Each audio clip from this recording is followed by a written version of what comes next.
5 seconds to the open. You ready? Who wants to get this thing started right about now? Welcome to Follow the Money Weekly with your host, Jerry Robinson. Welcome. Not just some guru. Oh, really? Your host is an economist and a best-selling author. What an interesting news item. I'd better write that down. And just someone who likes to make money and help you to make money. Welcome to Follow the Money Weekly. And here he is, Jerry Robinson.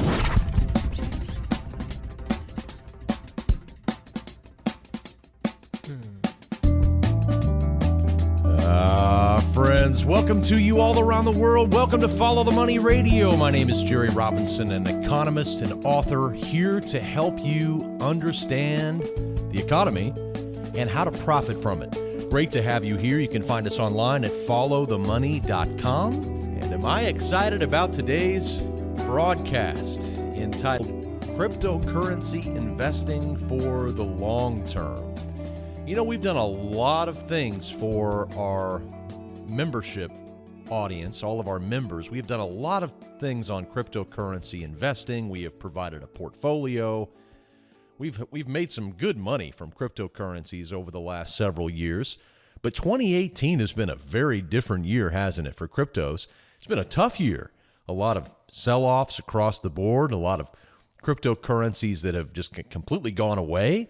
So later on today's podcast, I'm going to be joined by my good friend and, quite frankly, a legendary Bitcoin investor, Trace Mayer. He is a friend of the show. He first came on the program many years ago and told you to invest in Bitcoin. We've done the calculations since that time, and if you had listened to Trace on that original podcast many, many years ago, the returns you could have had would have been absolutely astonishing.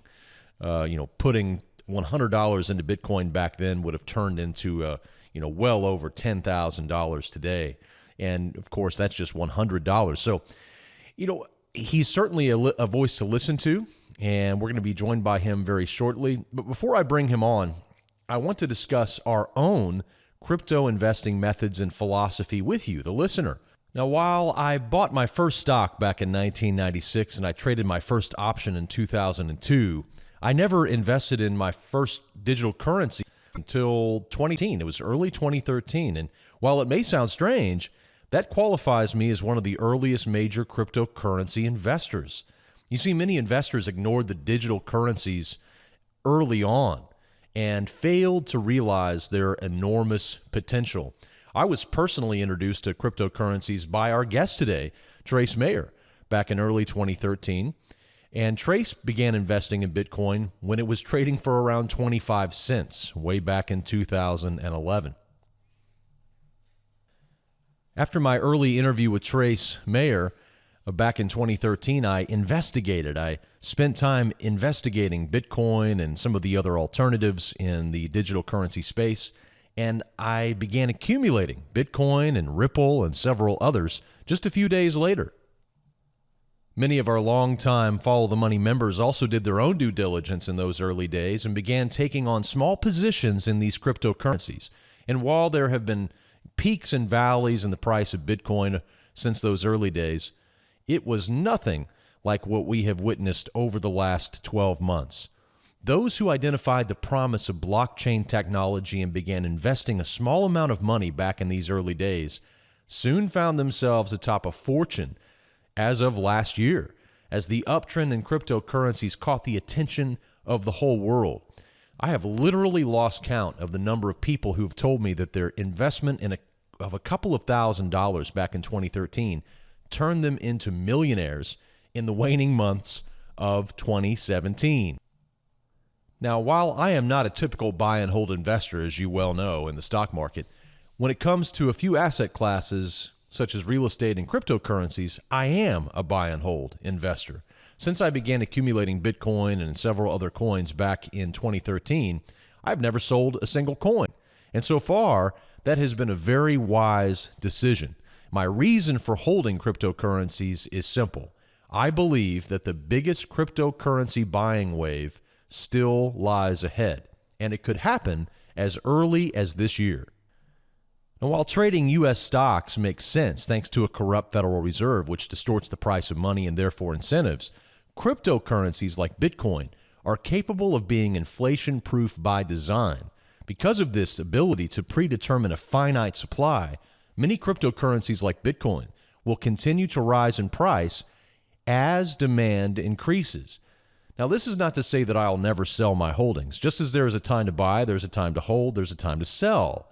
But for me personally, right now is no time to be a seller of cryptocurrencies. The current size of the marketplace is simply far too small, and the potential upside is far too great for me to consider selling or at current levels. Now, let's be honest. Cryptocurrency investing is risky, as there are a million unknowns in the future, whether they be regulatory or otherwise. And so for this reason, here at Follow the Money, we consider cryptocurrency investing to be at least a level 4 activity in our 5 levels of financial freedom. That is, it is an investment activity that should only be done after you've laid a sound foundation with your level 1 activities and your level 2 insurance. You want to make sure all of that is intact. Level 3, you want to make sure that you have 6 months of liquidity. If you've gone through our 5 levels of financial freedom, you have to lay that foundation first, that sure foundation, before you begin investing. But once you reach level 4, there's no doubt that cryptocurrencies find their place there. It's a highly, wildly speculative investment, but nevertheless, it qualifies as a. And while we strongly believe and expect some crypto prices to be much higher in the future than they are today, it's also possible that the crypto prices could stagnate and move lower in the future. No one really knows.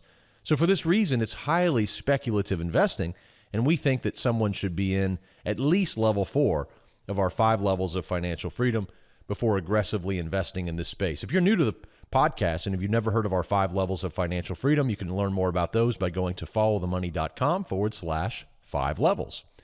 So we also limit our investment into cryptocurrencies to just 5% of our total investable assets. This has been my stance since 2013 when I first started buying Bitcoin and other cryptos. So far, keeping my total exposure to cryptocurrencies to just 5% of my investable assets has served me very well. Now, what do you do with the other 95% of your investable assets? Well, they can go into real estate, they can go into equities, they can go into physical precious metals, you can put those into your business endeavors, grow your business, whatever. There's many other asset classes that you can invest in. But when it comes to cryptocurrencies, we have specifically limited ourselves to just 5% of our total investable assets. So if I have $100,000 to invest, I'm going to take $5,000 of that, and I'm going to diversify it within a small cryptocurrency portfolio, and the rest is going to go into regular, traditional assets. By keeping my exposure low, I still get to enjoy the price movements in cryptocurrencies without worrying about my position in them 24/7. If all cryptocurrencies suddenly lost all of their value, which I don't think is very likely, but let's just assume that it will for a moment, then my losses would be extremely limited because it would just be simply 5% of my total investable assets. Now, when we buy cryptocurrencies, we do a lot of research. We research and buy the very best cryptocurrencies to hold for the long term. You'll hear in my interview with Trace Mayer a little later on that many of these cryptocurrencies should be viewed as really research and development opportunities. Not all of these cryptocurrencies that are out there, over 1,600 out there, are going to succeed. Of course not. Many of them will fail. Most of them, perhaps, will fail. But there will be a few that emerge that become extremely popular, powerful, and very lucrative for early investors. You can think about it with the dot-com bubble. I traded stocks back in the late 1990s. That's where I cut my teeth on stock trading. And while I was trading, there were many different companies, buy.com, pets.com. There were just a number of different companies that were trading with .com in their name. Not all of them succeeded, right? Many of them are gone. In fact, most of them are completely gone in the carnage of the .com crash. But several names emerged to continue to live another day. Names like Amazon.com, for example. And there are several others. What if you could have identified some of those early successes back in the 1990s and have been able to ride those all the way through. Well, that's how we're viewing cryptocurrencies. In December of 2017, here at Follow the Money, we released our top 10 favorite cryptocurrencies to buy and hold throughout the year, throughout 2018. As of last week, 5 of those cryptocurrencies were in the red year to date, while the other 5 were firmly in the green. All told, our cryptocurrency portfolio for 2018 has enjoyed a total average return of 142% year to date. And that's despite the massive selling pressure in the crypto space that we have witnessed so far this year. Of course, it also helps that one of our top 10 crypto holdings is up 1,400% since December, which of course has skewed the average return. But if you'd like to have access to our crypto portfolio, you can still purchase it on our website. Simply go to followthemoney.com/2018, Crypto 2018. And if you sign up today, you'll not only get access to our current top 10 crypto portfolio, along with a report that we wrote about it, you'll also receive several training videos that I've made over the last couple of years on cryptocurrency investing that'll really help you understand how to buy a cryptocurrency and how to store them. But we've also just released our Q1 portfolio update, which we provided our latest thoughts on each of the 10 cryptos and which ones we are buying more of today. In fact, we just started buying more cryptos this week after a lot of price carnage. So if you're interested in which ones we're buying right now, this week and next week, you can simply become a member of our website, purchase that cryptocurrency portfolio at followthemoney.com/crypto 2018 to get all the information. As I mentioned at the outset, we don't consider trend trading cryptocurrencies unless we could hold them in a tax-advantaged account, like an IRA, for example, which is apparently possible. You can apparently buy Bitcoin and place it in an IRA. We have not done that up until this point. Instead, we buy and hold them in our cold storage, or if you will, our hardware wallet. And we buy and hold them for the long term. We literally just forget them. We buy them and we forget them. Finally, we keep all of our crypto holdings off of the exchanges and in a hardware wallet. I want to stress this. You know what they say about gold is if you don't hold the gold in your hand, then you don't really own it. Well, this is the same approach we take towards investing in cryptocurrencies. With gold, you want the physical metal in your hand for the ultimate protection that it can provide. So too with cryptocurrencies, whoever holds the private keys controls the cryptocurrency itself.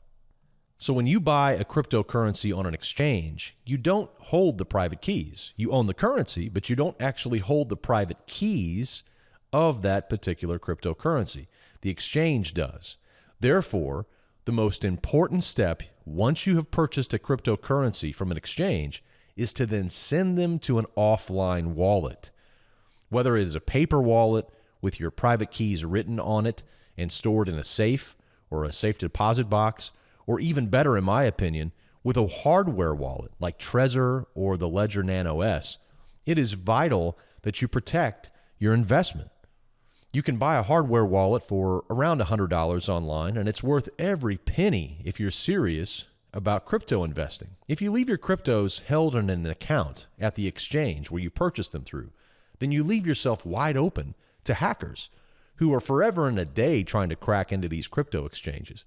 It's not like stocks where you can buy through E-Trade or TD or Ameritrade and then just leave your stock held on your online brokerage account.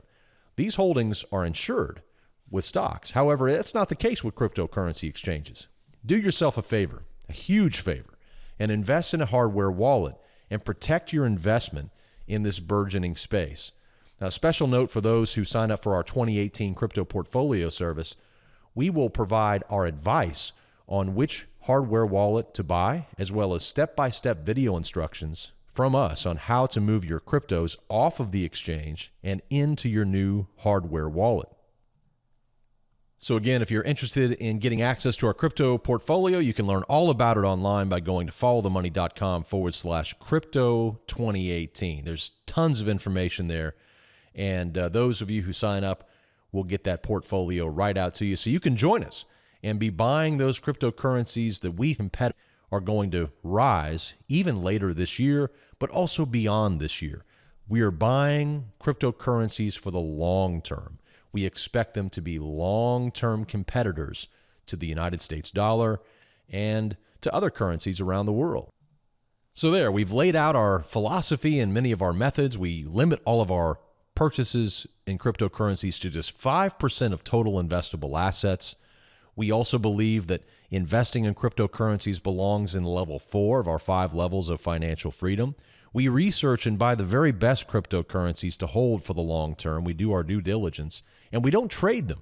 Again, we just invest in them because every single time you trade a cryptocurrency, it's a taxable event unless it's in a tax-advantaged account.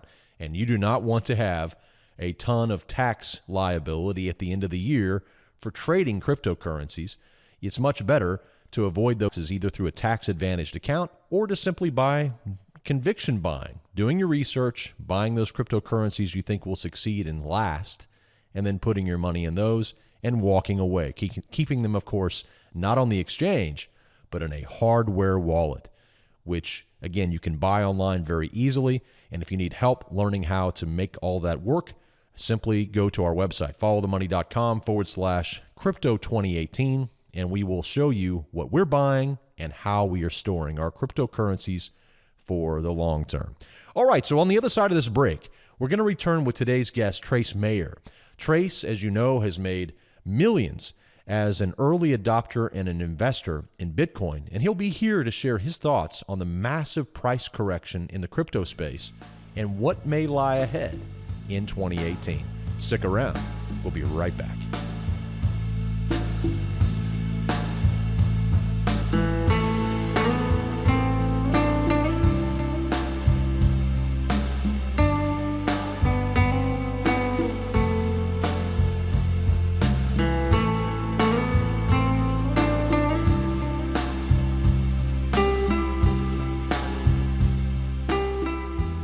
Would you like to generate consistent cash flow from trend trading?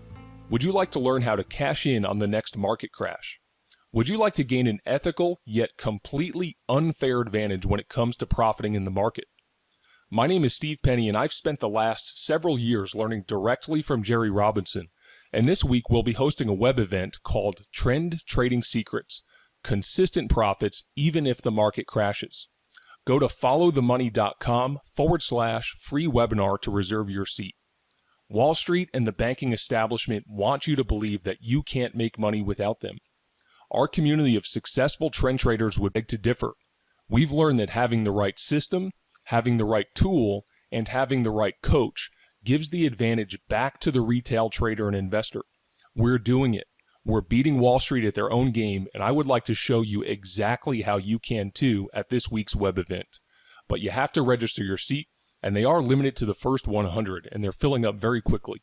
So go to followthemoney.com/free webinar to claim your spot, and I cannot wait to see you there.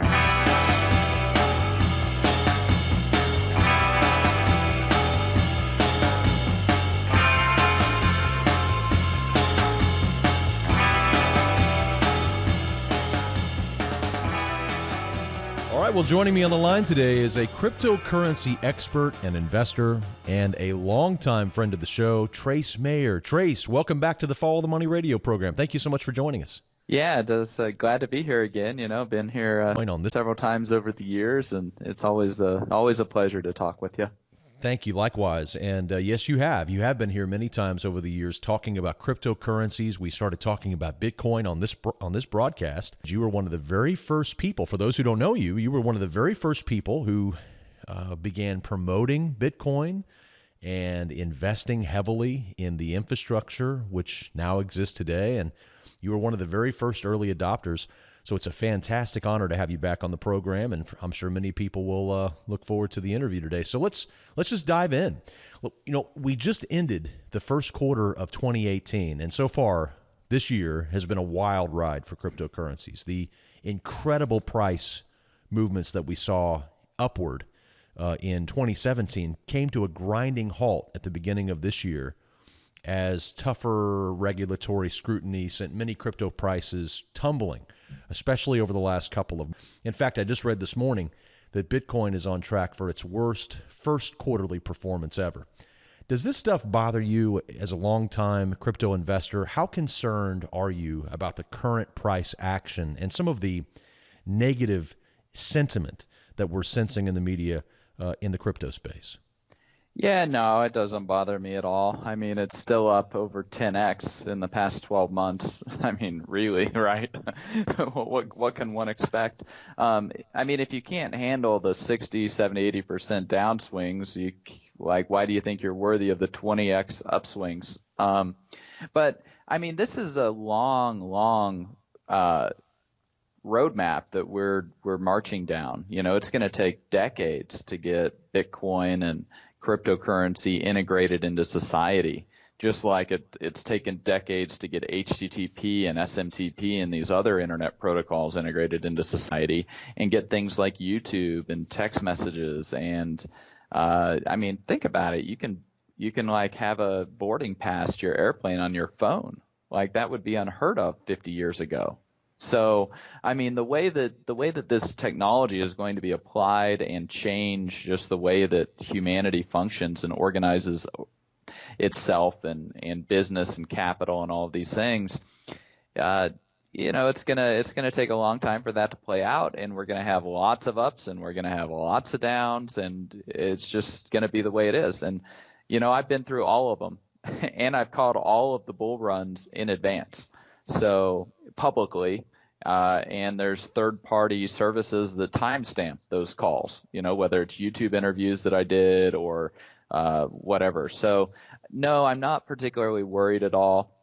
Bitcoin's healthier now than it ever has been in terms of its fundamentals. We've got segregated witness. It's getting uptake. We've got large developments happening with Lightning Network. The research and development is just full steam ahead. We got an absolute army of developers that are working on the Bitcoin Core repo. It's great. It's actually really, really great. And in my opinion, when we do have these periods of crypto winter or correction and consolidation, I think it's a wonderful thing for cleaning out the chaff, for killing off the weak and bad business models and the misallocations of capital, and then we get to replace and reorganize where those factors of production are. We get them into better hands, and then we begin the growth cycle anew with spring and summer and fall. So yeah, I mean, I think it's great overall what's happening. What I like about you, Trace, is that you understand the principles of Austrian economics. It's something you've studied, just like I have. And for that reason, you have long promoted gold, physical gold, in the face of an out-of-control Federal Reserve, in addition to your promotion of Bitcoin. So you have simultaneously been a gold bull and a crypto bull or a Bitcoin bull, which for some people, still doesn't make much sense. For me personally, the rise of cryptocurrencies in recent years has made me even more bullish on physical gold as a monetary hedge. What about you? Are you still just as bullish on gold in 2018 as you have been in the past? Yeah, I love gold. Gold, I think everybody needs to have some physical gold, and they need to have Bitcoins that they hold the private keys to. Everybody needs to have some on their portfolio.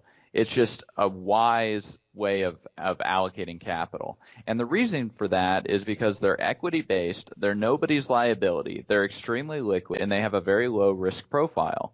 And so when we look at the current situation, I mean, I published the book the same week that Bitcoin got released, The Great Credit Contraction. And I said the Great Credit Contraction has begun. This was 500 years in the making, this great credit expansion.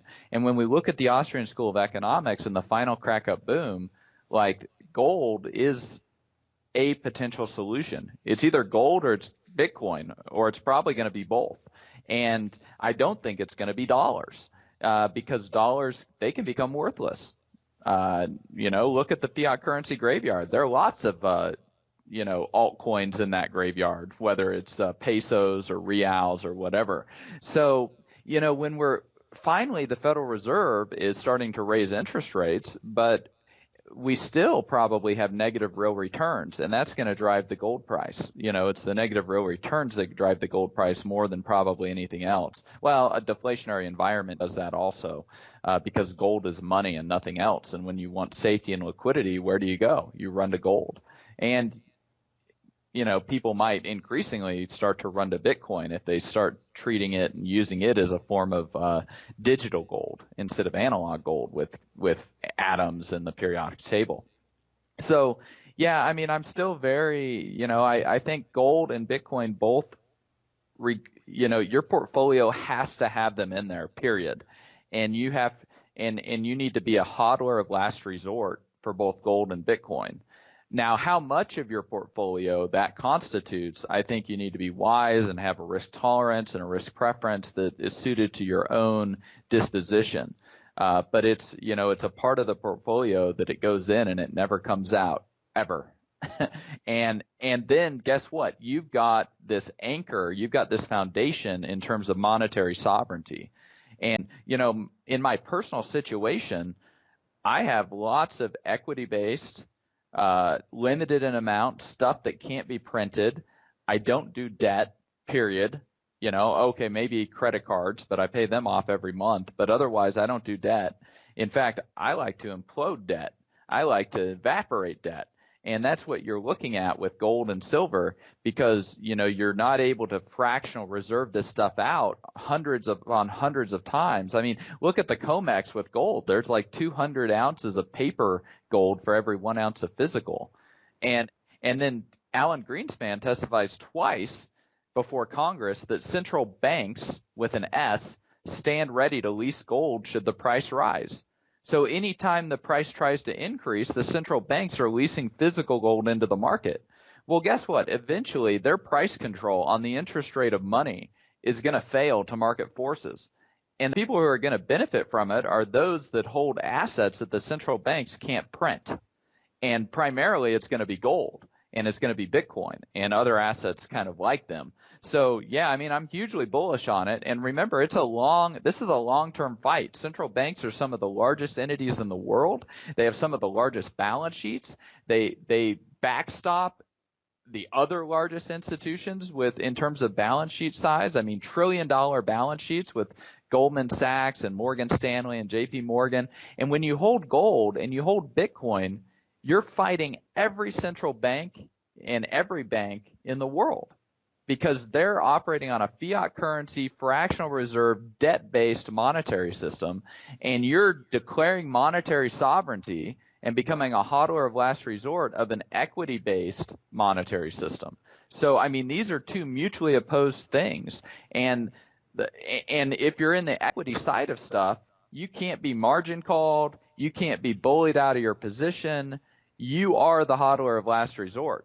And so you're the one who's giving value to the thing that's equity based, or at least giving the floor in terms of the value and the price. So this is an absolute massive currency war and economic and monetary war and financial war that is being waged not just between countries like Russia and China and the US, but also between individuals and the nation state. And it's all about monetary sovereignty. So, hey, if you want to have monetary sovereignty, you have to have gold and Bitcoin in your portfolio. Mm-hmm. You've mentioned this phrase a couple of times, hodler of last resort. I imagine some of our folks out there who are new to cryptocurrencies may have their eyes crossed now. What do you mean by that? What does that phrase mean? Well, so hodl is a misspelling of the word hold. And the way it kind of came about, some guy, I guess, was drunk and misspelled hold hodl on one of the Bitcoin forums, and now it's kind of taken on a whole colloquial expression in the cryptocurrency space.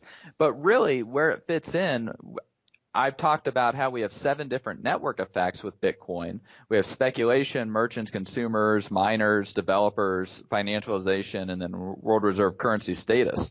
Well, this first network effect of speculation, the people who provide the most strength, like where everything else rests upon, are these holders or these hodlers of last resort. It's people who will go down with the ship.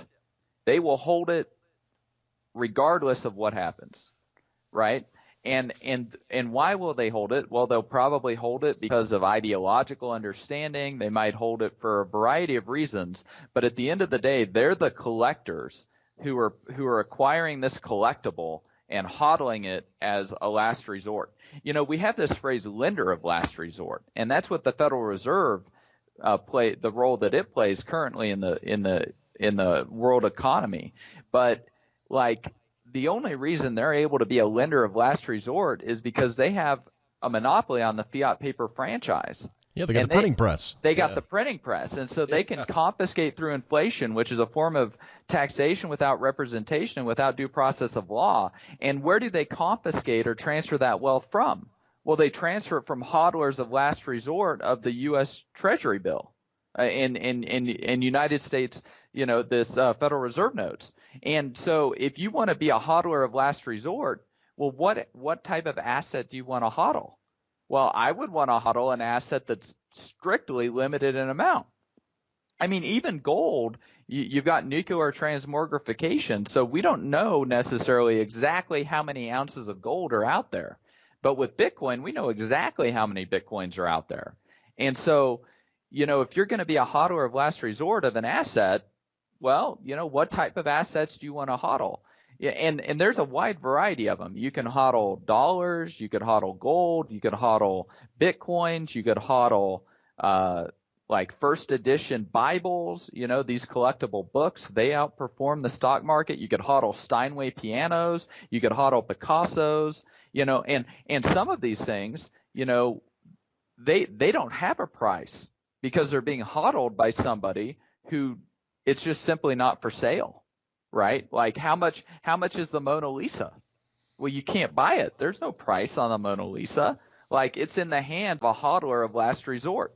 And right. so I mean, that's what we're talking about when we're talking about a hodler of last resort. I mean, it's easy when it's a very unique item like a Mona Lisa, or we've got lots of different assets that I think are in hands that are in very strong hands. And when you're dealing with an equity-based asset, and you're a hodler of last resort and that thing is paid off and there's no debt on it, the price is, it might very well just be priceless because it's not for sale because a hodler of last resort's got it. And so that's a very fascinating concept when we're applying it to money itself, because with Bitcoin, it's a limited amount, but it's still functioning.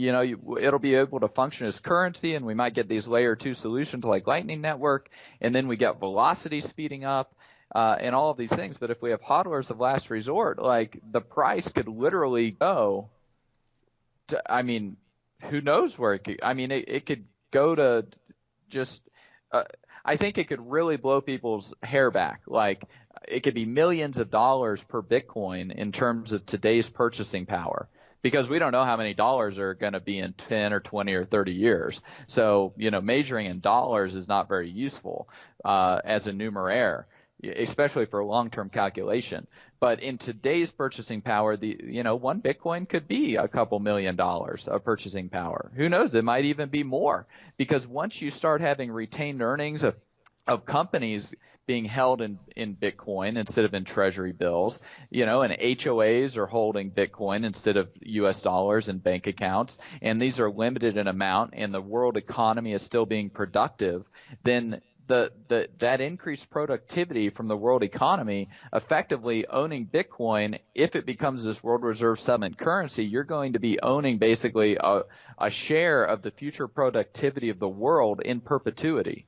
So, what's the discounted cash flow value of that in today's net present value? We don't really know, and it's hard to, it could be infinite. But when we're talking about hodler of last resort, and that's a phrase that I've kind of coined, I guess, that's what I'm talking about. I'm talking about people who are just ideologically, they have a foundation and an ideology, and so they buy the Bitcoin and it never comes out, period, of their portfolio.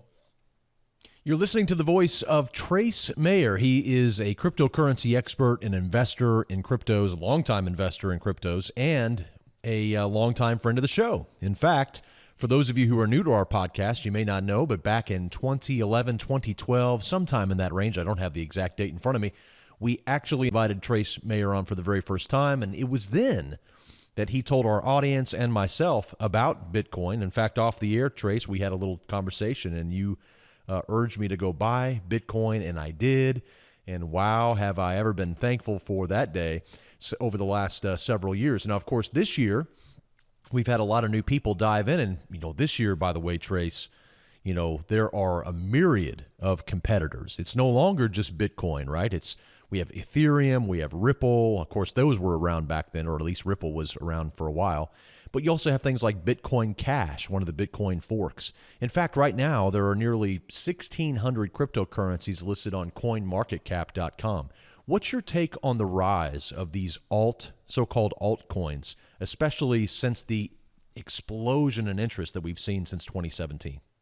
I think it's a wonderful thing. My take on it is we're getting a lot of financial innovation done.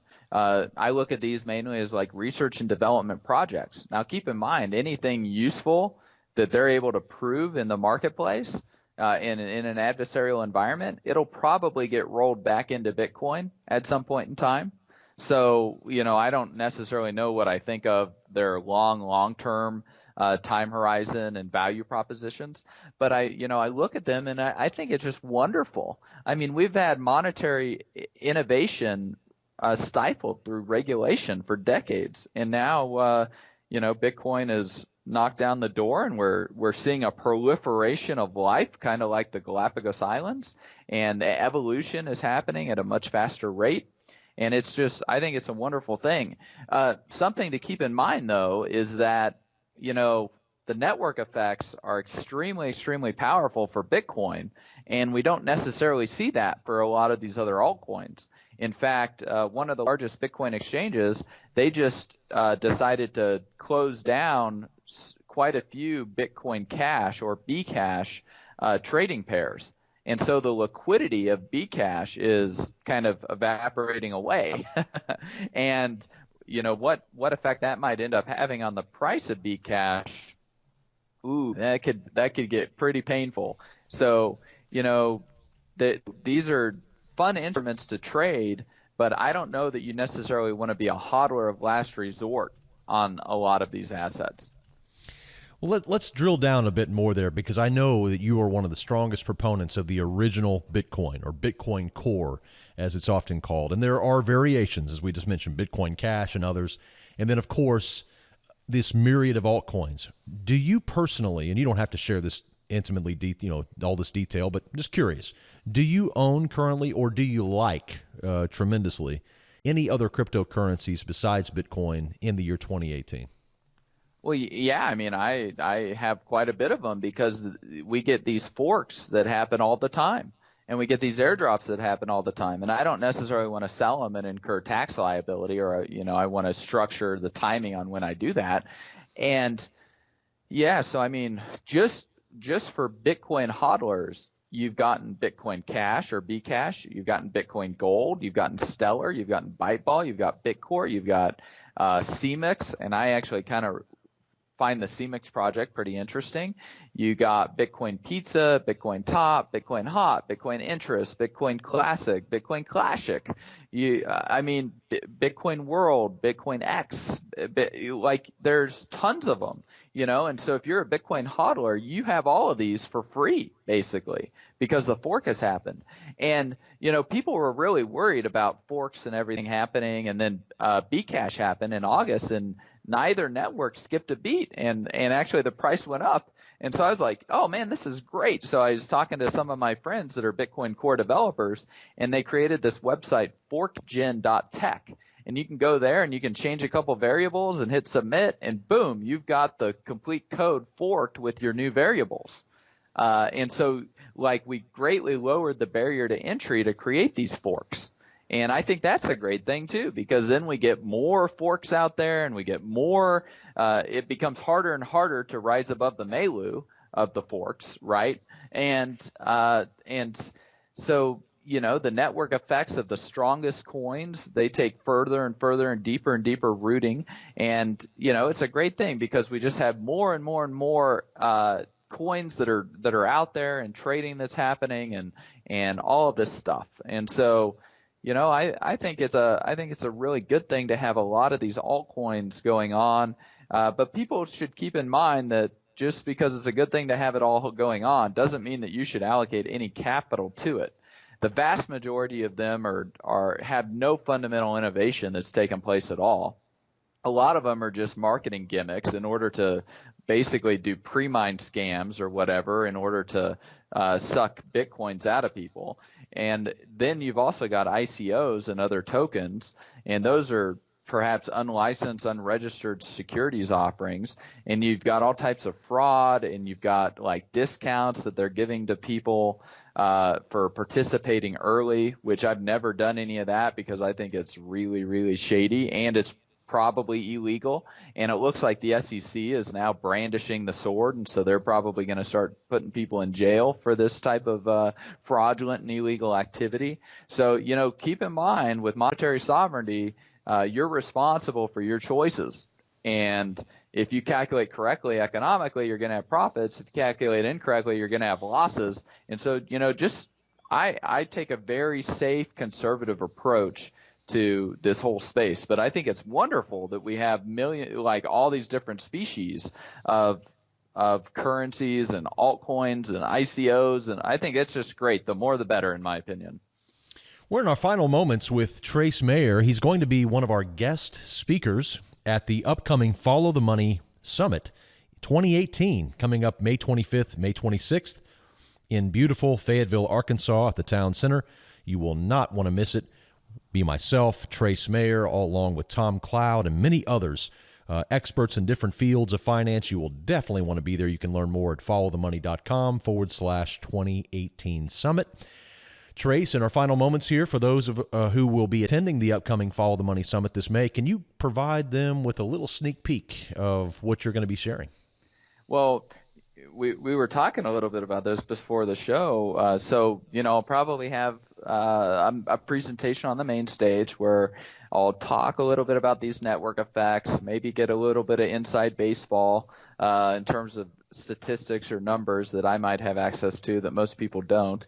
And then I think the real fun will be this dinner that you were talking about, where we're going to, where I might skip eating in order to basically do Q&A for everybody, because I want to help people as much as I can. And I'm not selling a book. I'm not selling anything really, to be honest. I got my podcast, but that's a labor of love. And I mean, it's been that way kind of my whole time in Bitcoin. I was like, in those very early days that when you alluded to, for example, Mike Maloney from goldsilver.com. I remember, I was friends with Mike as a Run to Gold, and I went out of my way to go up and educate different people very strategically, but I did it all at my own cost.